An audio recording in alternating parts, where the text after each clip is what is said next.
Bonjour et bienvenue sur ce podcast 1 sur 365. Depuis des mois, je souhaite sortir un podcast quotidien afin de vous aider au mieux dans la relation avec votre cheval. Ce podcast sera à mon image, simple et sans chichi. Mon but est de vous apporter de la valeur et vous aider tout en me respectant et en n'alourdissant pas mon quotidien. Justement, ce premier podcast va parler de l'éducation du cheval dans la non-violence. Il y a quelques jours, j'étais sur Instagram et j'avais quelques stories qui étaient partagées parce que je proposais une formation offerte. Et une personne partageait un bout du cours 1. Donc moi, je veux voir qui c'est, par curiosité. Et là, je vois écrit « Marie-Laure, accouchement sans violence ». Donc en voyant sa page, j'ai eu des frissons. Et elle faisait en fait exactement la même chose que moi, mais non pas sur l'éducation, mais pour l'accouchement. Et donc tu vas trouver peut-être ça un peu bizarre, que je dise que c'est la même chose, mais c'est ce que je ressens. J'aimerais trop travailler avec elle. Pas en tant que cliente, car j'aurai plus d'enfants, mais pour toute l'expérience qu'elle a dans la non-violence aussi.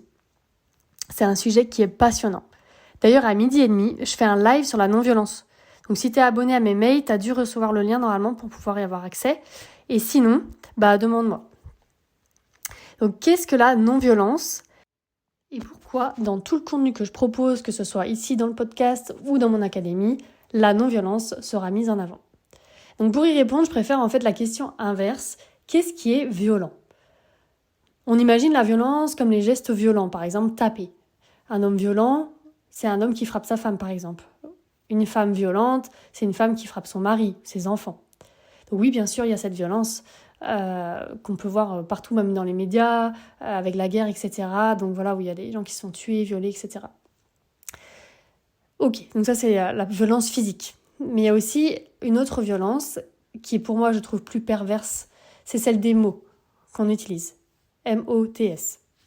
Donc personnellement, j'y suis très touchée à cette forme de violence. Depuis toujours, depuis tout petite. Donc quels mots sont utilisés en violence verbale en fait ? Et quand je dis ça, c'est que ce langage-là, on le considère comme normal. Il y a « tu dois faire ça »,« il faut que tu ». Il y a plein d'autres choses et on verra au fur et à mesure du podcast.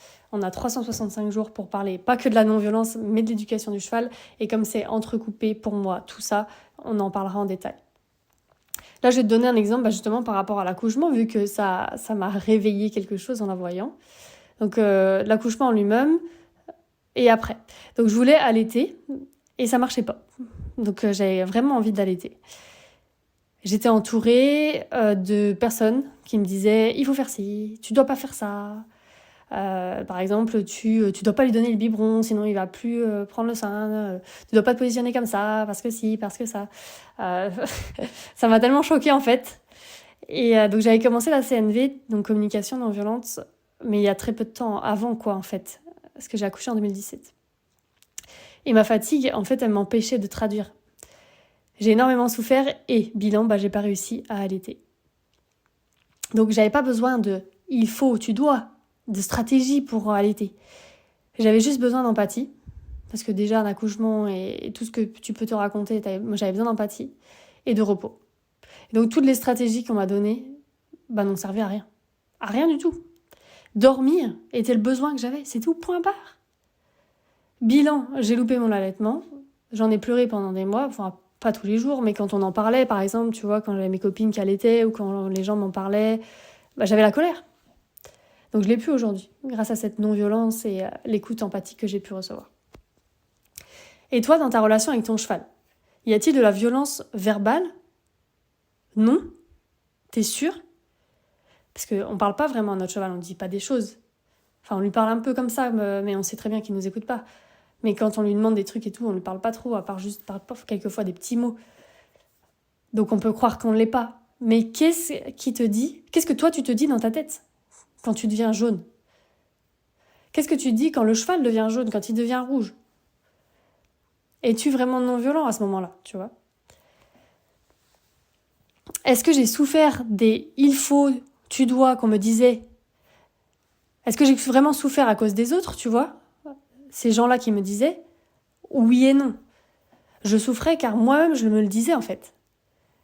Et là, j'aurais eu besoin à ce moment-là qu'on m'aide à contacter cette partie non violente en moi. C'est pour ça que des personnes extérieures auraient quand même pu m'aider à contacter cette partie non violente et la développer encore plus, qui a eu du mal à ressortir chez moi quand j'étais fatiguée. On a été éduqués dans la punition-récompense, on en reparlera aussi, c'est pas le sujet du jour.